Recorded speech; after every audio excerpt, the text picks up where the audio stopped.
Hey guys, welcome back to the final part about ranking all the Fallout DLC. Yesterday I actually remembered to put timestamps in my video, and I'm kind of hoping today I don't stutter or stammer as much. I try not to go on many rants, because that's basically what people don't want to watch on YouTube. Yeah. I gotta stop losing focus, don't I, SpongeBob? Yeah, he's gonna be here for the final part. Turns out I was only thinking about having one part with him, but I guess I rolled the dice. Because today I'm wearing gloves because it's 42 degrees, which the first part was 41 degrees outside, and part two was 65. And other than that, I'm not really in the mood, not really much mood to actually think about videos. I'm kind of wishing I can actually get some inspiration, like what I can do, but apparently I'm just looking out here. This might actually be the last time I have an outdoor video in like a year. It might be like I think February the next time I'm probably gonna do it, probably March. We're not 100% sure. It could be like straight up summer degrees in January. But enough ranting. We're gonna go to basically to our countdown. The last four, ain't that right? Just letting you know, we got over all the Fallout 4 DLCs in part 2. And we're not counting any Fallout 76 ones because I only played that game in 2018 for a week. It sucked ass. And that's basically it. Well, we will go for number 4. Lonesome Road, number 4. I actually like Lonesome Road, which is pretty odd. Because it is actually a hard DLC, but it's not the hardest in the game like it was for fucking.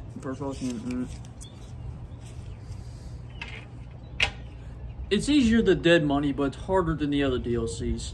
I will tell you that unlike Dead Money, there's no bullshit to be speaking of, except for Courier's Mile. I think they might have went on crack on that one. But the oddest thing, I remember when I first played the DLC, I looked there and I'm like, wow, this is truly Fallout, because it felt like I was playing Fallout 1, even though I never did. It was basically maximum destruction in this big canyon. Oh shit. Yeah, I gotta get some fucking brick. Okay, wind like the fuck with me. But about that, you go here, it looks destroyed, you run around the canyon grabbing stuff, you blow stuff up with a laser detonator. It took me the longest fucking time to think about that when I first played. But the second time, I just breezed right through the DLC. I actually took my time, and it wasn't actually the second one I played, I think. What was my first playthrough? You weren't even there. I got plenty of stories about that fucking DLC. The first time, I just got caught off guard way too many times, and I died a lot.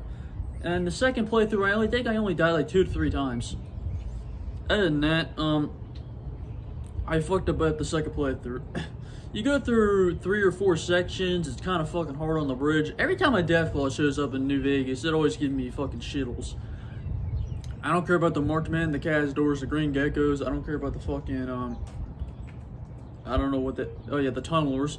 They're not really much problem. Tunnelers are actually pretty easy. You get to a Deathclaw and you're like, yeah, I'm injecting the fucking disc, like, ding.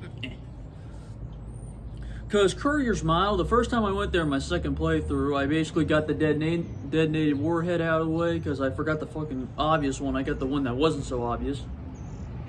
I killed them all and came back. And then after a couple fucking days, I realized, holy shit, I'm fucking retarded. I forgot to detonate all the fucking warheads like I did in my first playthrough. And then I decided, hey, let's go to the Courier's Mile the second time. And I didn't know how fucked it was. I go there a second time, Deathclaws and marked men all standing like 5 feet in front of me, ready to fuck me up. I'm like, oh, I'm fucked. Ain't that right?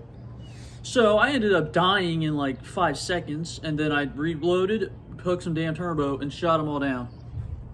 That was literally the hardest fight I would ever have had. Quarry Junction's easier than what happened there. But yeah, I fucking cleared it out, got that warhead, got pissed for half an hour because I couldn't fucking find it. I looked everywhere until I found the last warhead behind a fucking green truck. That wasn't so fucking obvious. That was obvious in my fucking first playthrough. Yeah, I stammered on that one.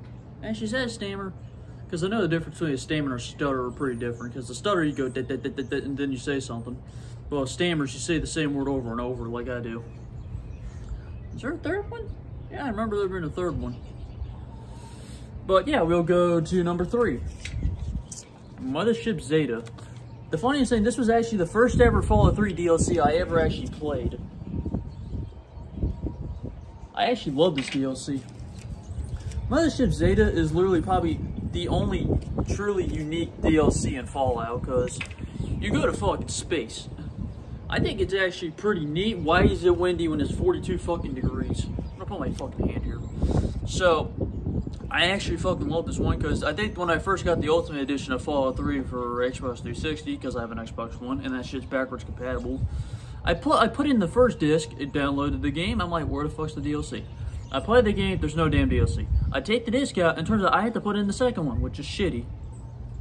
And all the DLC downloaded, and then I ended up going to the nearest one, which by my walking journey was Mothership Zeta. Really fucking bad choice. Do that later in the game. It's difficult, but fun as fuck. It gets kind of confusing, and it gets infuriating, because the first playthrough, I did not get the fucking automatic destabilizer. I did in the second one. Just letting you know, I was extremely pissed by the first playthrough, because you know what? That is literally the only LMG in the game. Because there's no, like, guns that are naturally above 30 in the damn game. And this one has 100. I think my fucking eyebrow might be higher than this one. Might be something up on my face. Ah, no, it's camera angle. But yeah, you have 100 rounds in this one, but it reloads like a damn plasma pistol instead of like that.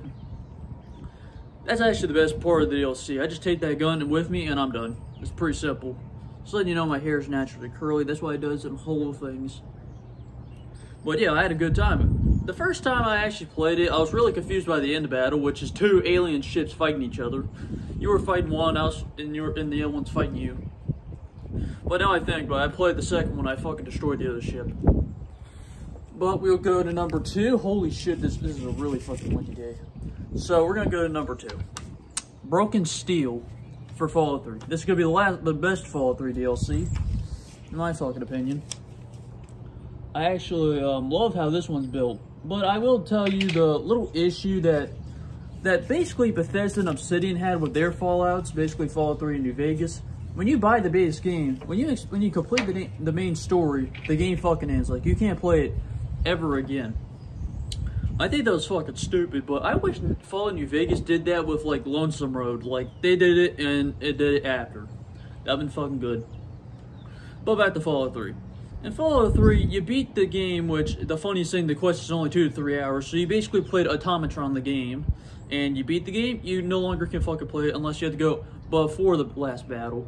But the good thing is, with Broken Steel, get your level cap from 20 to 30, and you basically can play a battle after that, and you beat the game. And you can play. Who would have known? You do what Fallout 4 does in the base game. You just continue playing for as long as you fucking want, unless your saves run out. Fallout 3 is actually a really small game now I think about it, because Fallout 4 has a lot of shit you can do, but Fallout 3, it's like that, but like 1/4. Fallout New Vegas is bigger, but you can't play the damn end of the story and play the game.